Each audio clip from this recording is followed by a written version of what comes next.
अस्सलाम वालेकुम। मेरा नाम है एहसन और आप देख रहे हैं मेरा YouTube channel horror stories by Ehsan. जैसा कि आप जानते हैं कि मैं आप लोगों की भेजी हुई स्टोरीज़ को कोट करके अपने चैनल पर शेयर करता हूँ।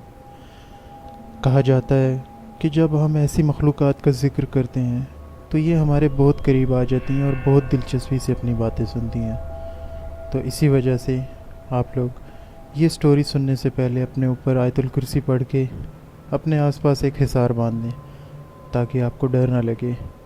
आज की जो मैं स्टोरी आपको सुनाने जा रहा हूँ, ये स्टोरी हमें कराची से अरसलान ने भेजी है। वाक़या जो कि कोयटा का है। अरसलान बताते हैं कि वो अपने यूनिवर्सिटी के दिनों में आज से तकरीबन 6 साल पहले 2018 में यूनिवर्सिटी के दोस्तों के साथ एक ट्रिप प्लान करते हैं कोयटा का, जो कि सफ़र था कराची से कोयटा बाय रोड। अरसलान कहते हैं कि मेरे साथ मेरे 3 दोस्त थे और मैं था।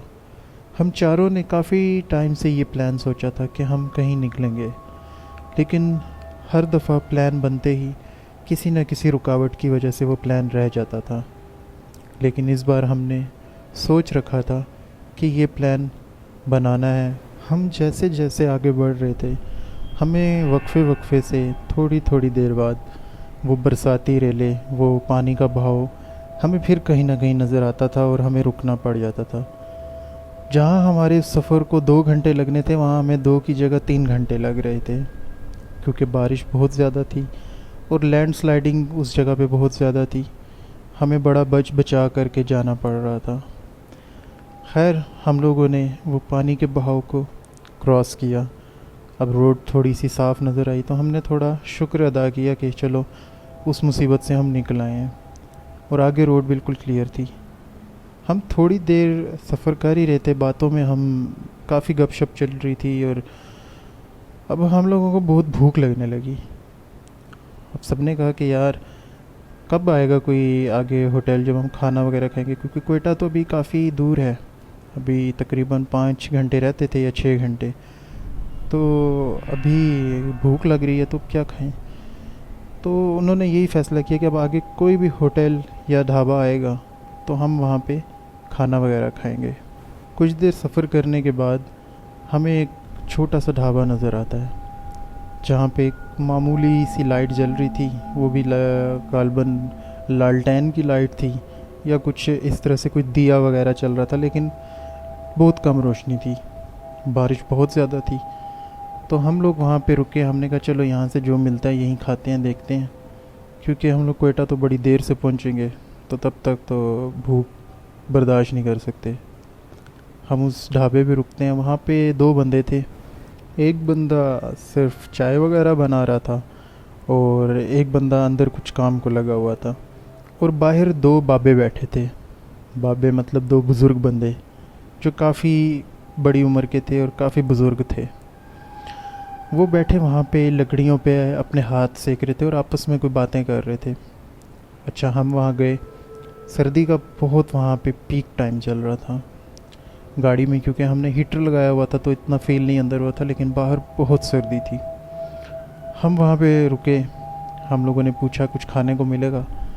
उन्होंने कुछ खाना वगैरह हमें बताया, लेकिन उन्होंने कहा कि रोटी नहीं है, रोटी हम आपको लगा के देनी पड़ेगी तंदूर में। तो हमें पहले उसके लिए आटा वगैरह बनाना पड़ेगा रोटी के लिए, फिर आपको रोटी बना के देंगे। तो उन्होंने कहा कोई मसला नहीं, आप आटा वगैरह बना लें अपना रोटी के लिए और फिर हमें रोटी लगा दें, कोई मसला नहीं, हम वेट कर लेते हैं। हम पास ही खड़े उन 2 बुज़ुर्गों को, बाबों को देख रहे थे। हमने सोचा क्यों ना हम भी जाके उनके साथ ज़रा आग पे हाथ वगैरह गर्म कर लें, क्योंकि सर्दी बहुत ज़्यादा थी।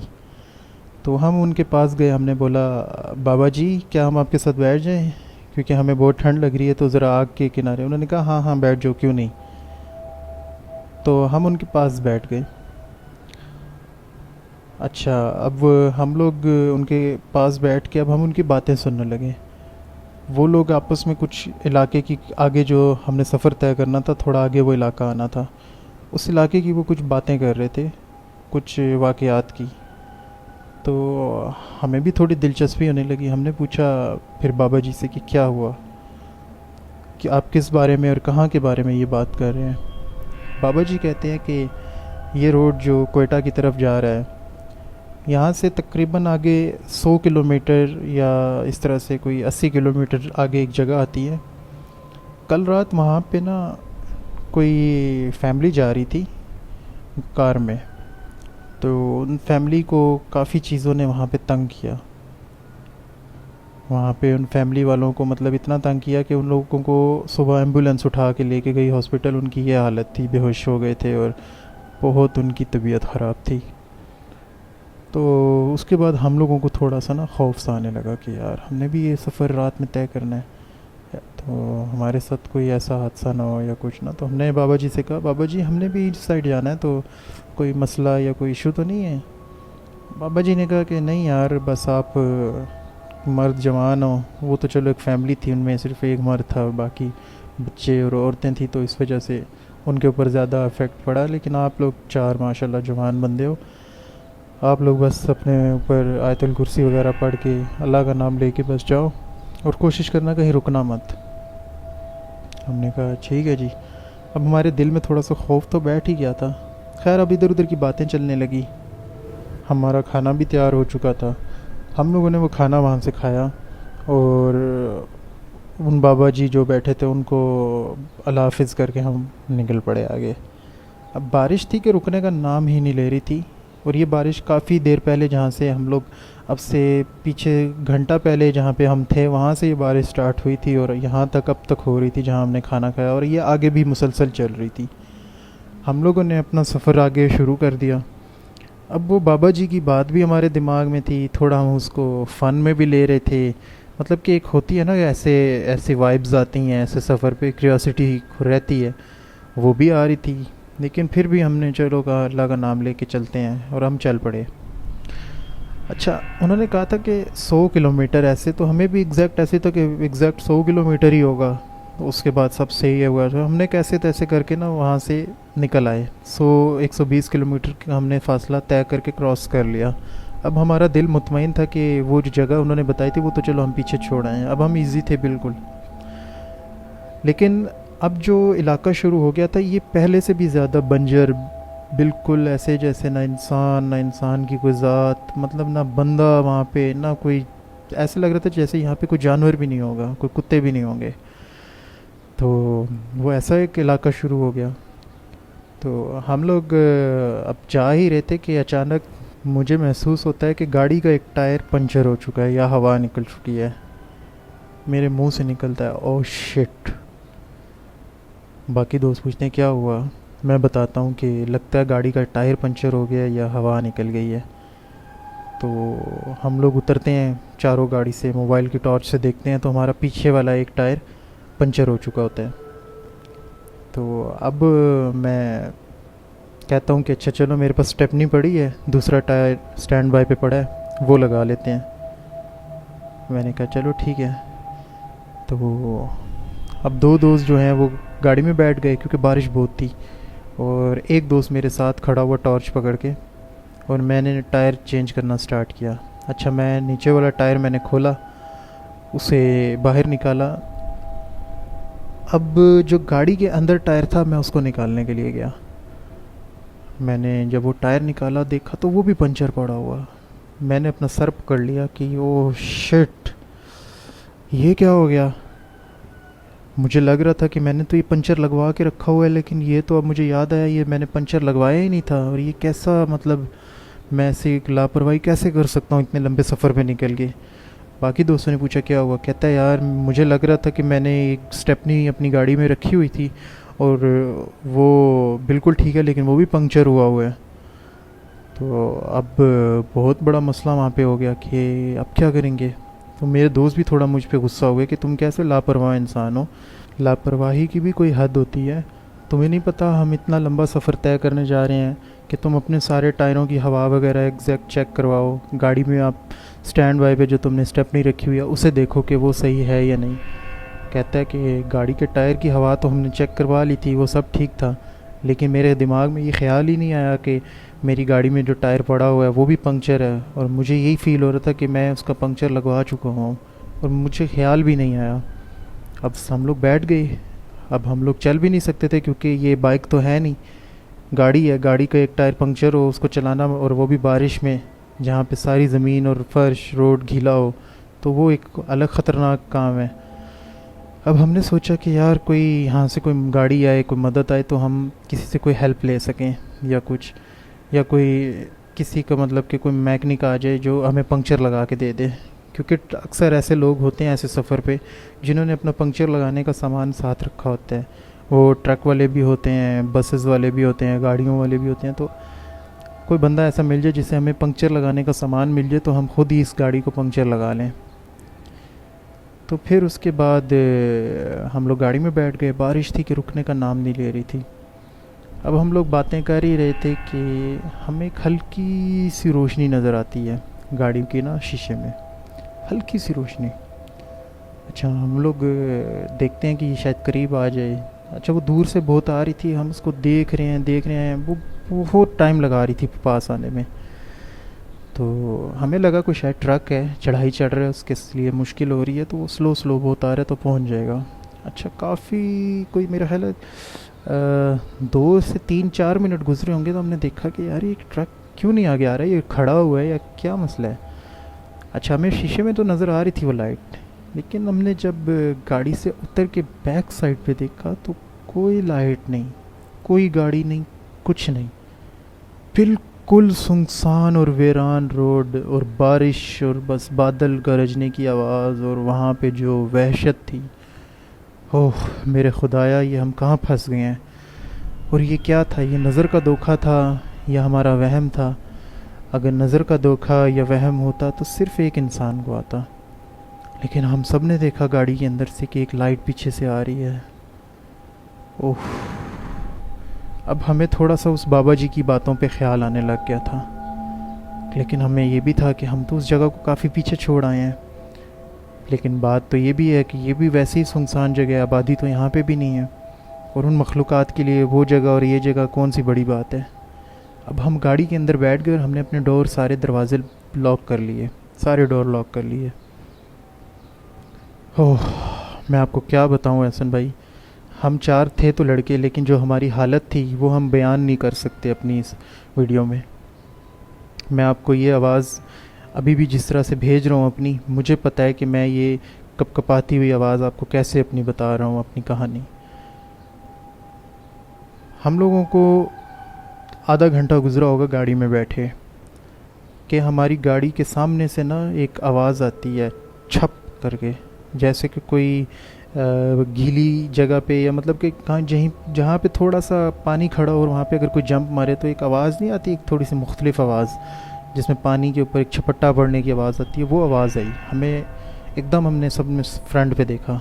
अब हमें कुछ नज़र नहीं आ रहा था क्योंकि गाड़ी के वाइपर बंद थे, लाइट्स भी बंद की हुई थी, और बारिश इतनी तेज़ थी कि हमें शीशे के आर पर कुछ नज़र नहीं आ रहा था। तो हमने फ़ौरन से हेडलाइट ऑन की, देखा तो कुछ भी नहीं था, बिल्कुल खाली रोड, सुनसान रोड, दोनों साइड पे ऐसे जैसे बस कि यहाँ पे तो कोई मखलूक एग्जिस्ट ही नहीं करती होगी, जानवर भी नहीं होगा। अब हम लोग की नज़र बिल्कुल फ्रंट पे थी, तो हमारी गाड़ी के ना बैक साइड से हल्की सी ना एक विस्परिंग की आवाज़ आती है ऐसे। अब मुझे थोड़ी सी फील होती है आवाज़, मैं अपने दोस्त को कहता हूँ ये आवाज़ आ रही है आपको, कोई जैसे विस्परिंग कर रहा है। तो मेरे बाकी दोस्त भी ज़रा खामोशी से गौर करके, क्योंकि बारिश का भी शोर था, आवाज़ थी बहुत ज़्यादा, तो वो ज़रा गौर से सुनने की कोशिश करते हैं। वो कहते हैं हाँ यार हमें भी आ रही है, और कहते हैं ये बैक साइड से आ रही है। अब किसी में इतनी हिम्मत नहीं थी कि वहाँ पे उतर के देख सकें कि कौन है। अच्छा, उसके बाद हम लोग थोड़ी देर गाड़ी में ही बैठे रहे। अब वो आवाज़ ज़्यादा होती गई, पहले ही वो स्लो थी ऐसे करके, फिर वो ज़्यादा आवाज़ बढ़ गई, इसी तरह लाउड हो गई, और हम लोग ज़्यादा डरने लगे कि ये क्या माजरा है, क्या हो क्या रहा है हमारे साथ। तो अचानक ना हमें आवाज़ आती है किसी के हंसने की, कोई हंसता है जैसे कि ना ऐसे विस्परिंग में कोई हंस रहा है। तो अब हम लोग को का ना डर का वो आलम था कि अब हम लोग कह रहे थे कि यार अब ये बहुत ज़्यादा हो रहा है, ये जो भी है। तो एक दोस्त कहता है कि ऐसा करते हैं, चारों गाड़ी से बाहर निकलते हैं, देखते हैं इर्द गिर्द ये क्या है, क्योंकि इस तरह वहम में हम ज़्यादा डरेंगे और अपने आप को ज़्यादा मुश्किल में डाल सकते हैं। उसने कहा चलो चारों निकलते हैं। तो ठीक है, चारों निकल के देखते हैं और थोड़ा सा बैक साइड पे जाते हैं, पीछे राइट लेफ़्ट देखते हैं, कुछ आवाज़ नहीं, कोई चीज़ नहीं। अब हम लोग थोड़ा गीला भी हो चुके थे, हम लोगों ने कहा चलो यार गाड़ी में बैठो। अब हम गाड़ी में बैठने के लिए जैसे ही गए, अब आप लोग ये बात जो मुझे बताई है अरसलान भाई ने, ये बात ज़रा आप दिल थाम के सुनिएगा। जो लोग कमज़ोर दिल हजरात हैं वो वीडियो को यहीं पे रोक दें, बाद में दिन में सुन लीजिएगा, और जो सुन सकते हैं वो ज़रा गौर से सुनना। अरसलान कहता है जैसे ही हम लोग गाड़ी के पास गए और हम लोग गाड़ी का दरवाज़ा खोलने लगे, आगे से गाड़ी का दरवाज़ा ही ना खुले। ओ मेरे खुदाया, चारों दरवाज़े हम खोल रहे हैं चारों दोस्त, और एक भी दरवाज़ा ना खुले, अंदर से गाड़ी जैसे लॉक हो गई हो। ओ हम लोग बस समझ गए थे कि जैसे कि हमारा बुरा वक्त शुरू हो चुका है, अब बचना मुश्किल है। यहाँ पे हमारे दिल के अंदर से एक मतलब कि ऐसे दिल के अंदर से एक वहशत निकल रही थी, जैसे हमारा अभी दिल कलेजा फट जाएगा और हम लोग यहीं पे बस ख़त्म हो जाएंगे, क्योंकि वो मंज़र ऐसा था, वो जो हमारे साथ जो कुछ हो रहा था वो सब कुछ ऐसा था कि बस अब हम लोगों को लग रहा था कि हम लोगों ने नहीं बचना।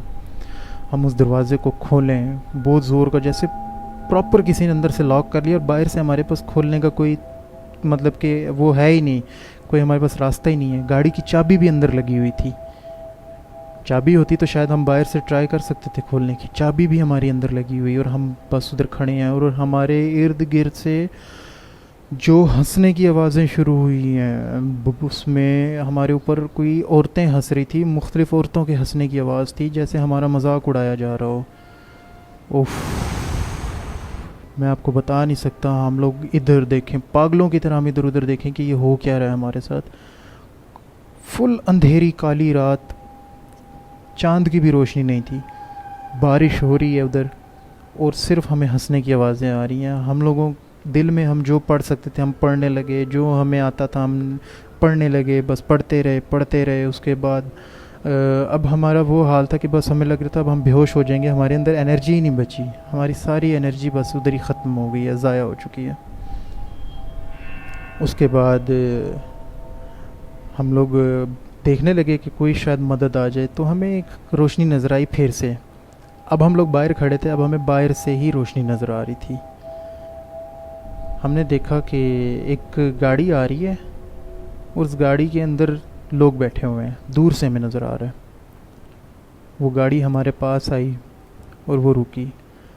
अब ये बात भी अब ज़रा ध्यान से सुनिएगा कि वो गाड़ी आई, एग्जैक्ट हमारे सामने रुकी, और उन्होंने हमसे मुस्कुरा के पूछा, हाँ भाई क्या हाल है, खैरियत है, क्या हुआ। अब ये बड़े अजीब सी बात है कि वो हमसे मुस्कुरा के पूछ रहे हैं। अच्छा, वो तो उनकी जो एज होगी वो ऐसे होगी कोई 40 से 50 साल, मतलब कि थोड़ी बड़ी उम्र के लोग थे। दो इंसान थे, और उन्होंने अपने जो चेहरे थे ना वो कवर किए हुए थे। हमें पहले लगा ये शायद लूटने वाले डाकू वगैरह हैं या कुछ, तो ये हमें लूट ना लें।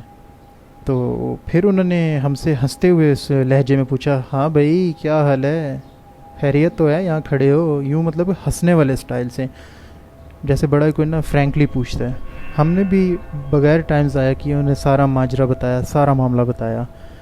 उन्होंने हमें ये नहीं कहा कि आओ गाड़ी में बैठो या कुछ इस तरह से ना, उन्होंने फिर उसी तरह ना फ्रैंकली वे में थोड़ा हंसते हुए, ओ यार कोई नहीं, हम हैं ना, हम किस लिए हैं, हम आ गए हैं। अच्छा बताओ मसला क्या है। हमने बताया कि ये टायर का हमारे ये मसला है। उन्होंने कहा वो कोई बड़ी बात ही नहीं है, मतलब जैसे कि वो हमें पता नहीं कब से जानते हैं, या हमारे लिए जैसे उनको किसी ने भेजा हो, या बहुत ही कोई हमारे लिए स्पेशल वहाँ पे ये काम करने आए हों। तो हमें ना मतलब कि एक अच्छा वो होने लग गया था कि यार चलो मुसीबत से काफ़ी हद तक जान तो छूटी, कोई और लोग आ चुके हैं और हमें मदद भी मिल जाएगी अब। तो वो मुझसे पूछते हैं कि हाँ भाई बताओ। अच्छा वो गाड़ी से बाहर नहीं आए, वो जो भी हमारे साथ कन्वर्सेशन कर रहे हैं वो बैठे बैठे ही कर रहे हैं गाड़ी के अंदर से, और वो अपना चेहरा भी नहीं दिखा रहे। और जो साथ बैठा हुआ है सिर्फ वही बोल रहे, ड्राइवर बिल्कुल खामोश है, चुप है। तो हमने बताया कि ये माजरा है, तो उन्होंने कहा कि अच्छा हमारी डिग्गी खोलो, पीछे एक टायर पड़ा हुआ है, चेक करो आपकी गाड़ी को लगता है। एहसन भाई, आप यकीन नहीं करेंगे कि यार जब मैंने उनकी डिग्गी खोली तो उसमें वो ही टायर पड़ा था जो मेरी गाड़ी को लगता है, जबकि उनकी गाड़ी खुद कोई और गाड़ी थी। तो उस वक्त तो मुझे इस चीज़ को इतना मतलब कि वो नहीं हुआ, मुझे हम लोगों को दिमाग पे इतना वो सवार हुआ हुआ था, वो सारा मंज़र, वो सीन जो हमारे साथ हो चुका था, कि उसमें हमें सिर्फ अब ये बेनिफिट्स ही नज़र आ रहे थे, खुशी नज़र आ रही थी कि जैसे हमारे लिए आसानी हो गई हो। तो मैंने उनकी गाड़ी की डिक्की में से वो टायर निकाला, मैंने चेक किया, देखा तो हमारी गाड़ी को फिक्स हो रहा था ही हमारी जैसे गाड़ी का टायर, वो इसी मॉडल की गाड़ी के लिए बना हुआ था।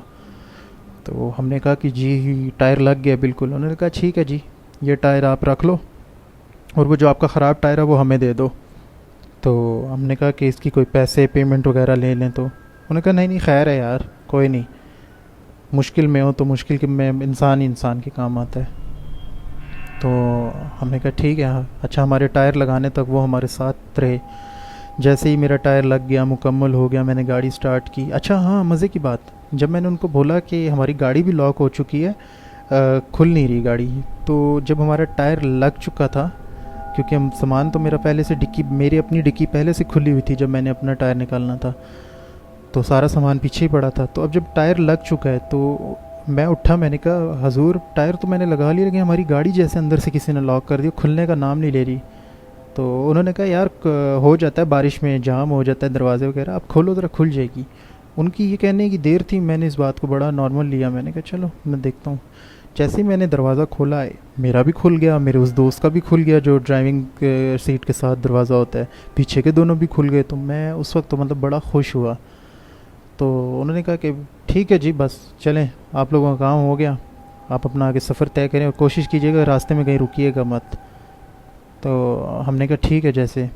अच्छा, हम लोगों ने गाड़ी में सामान रखा और गाड़ी स्टार्ट की। तो मैं ना ऊपर जो फ्रंट मिरर होता है, जो ऊपर हम लोग बैक साइड पे देखते हैं, ऊपर गाड़ी के अंदर जो लगा होता है, ड्राइवर जहाँ से ड्राइवर देख रहा होता है, बैक मिरर से उनको नज़र आ रहा होता है, तो वो स्टार्ट करते तक उस मिरर से मैं देख रहा हूँ तो वो गाड़ी खड़ी है पीछे, और वो गाड़ी रिवर्स होके ना, जैसे कि रिवर्स ले रही हो वापस जाने के लिए। तो मुझे बड़ी हैरानगी हुई कि ये क्या था, ये बंदे आए हमारी हेल्प की और ये सिर्फ यहीं से वापस जा रहे हैं, इन्होंने आगे नहीं जाना, ये तो वापस मुड़ रहे हैं।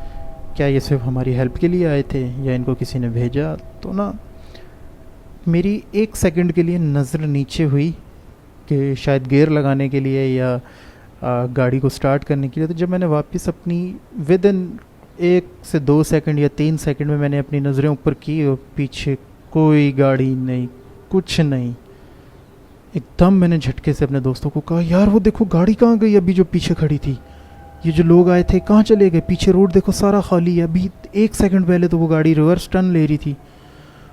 उफ, एकदम जो हमारे अंदर खौफ की लहर उठी। मैंने गाड़ी स्टार्ट की और बस हमें जो पढ़ना आता था हम पढ़ते रहे पढ़ते रहे पढ़ते रहे, हम लोग पढ़ते रहे और हम लोग वहाँ से निकल गए। अच्छा, मज़े की बात ये भी है कि जब वो 2 लोग आए थे तो वो जो हंसने हमारे ऊपर हंसा हंसा जा रहा था, औरतें हंस रही थी, वो आवाज़ें आना बंद हो गई थी, हमारे साथ हर किस्म की हैपनिंग बंद हो गई थी।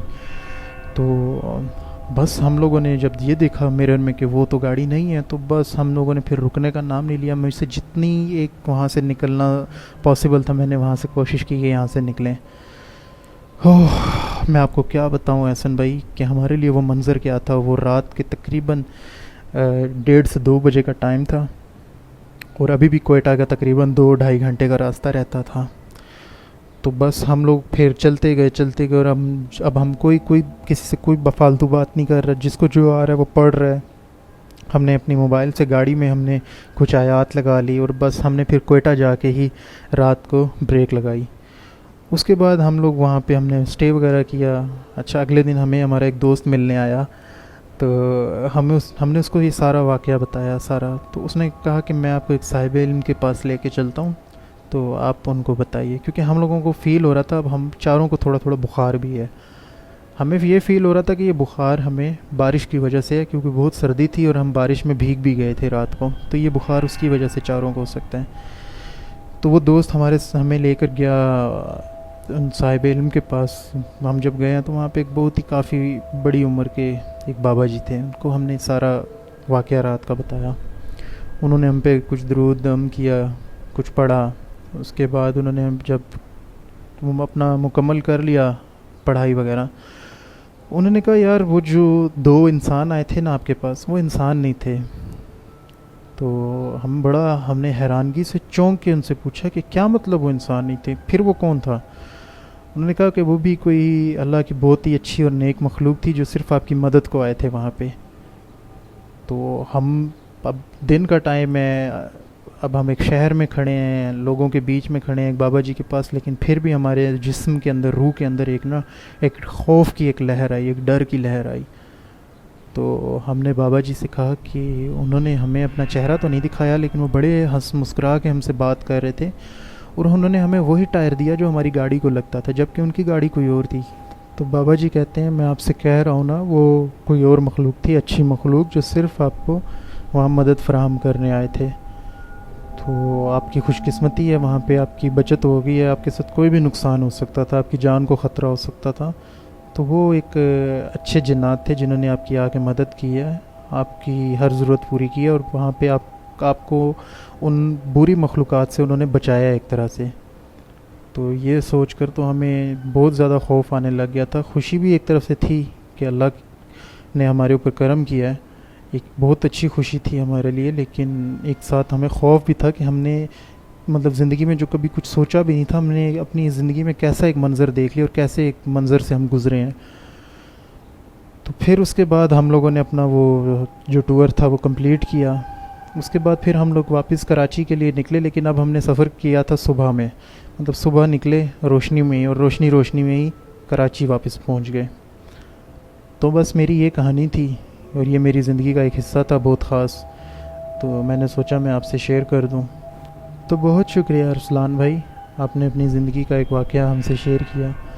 उम्मीद करता हूँ हमारे व्यूअर्स को भी आपकी स्टोरी अच्छी लगेगी। मैं जैसा कि आप लोगों को अपनी हर वीडियो में कहता हूँ कि आप लोग अपनी स्टोरीज़ मुझे व्हाट्सएप वॉइस नोट कर सकते हैं। मैं उसमें से बेस्ट स्टोरी सेलेक्ट करके उसे कोट करके अपने यूट्यूब चैनल पर अपलोड करूँगा।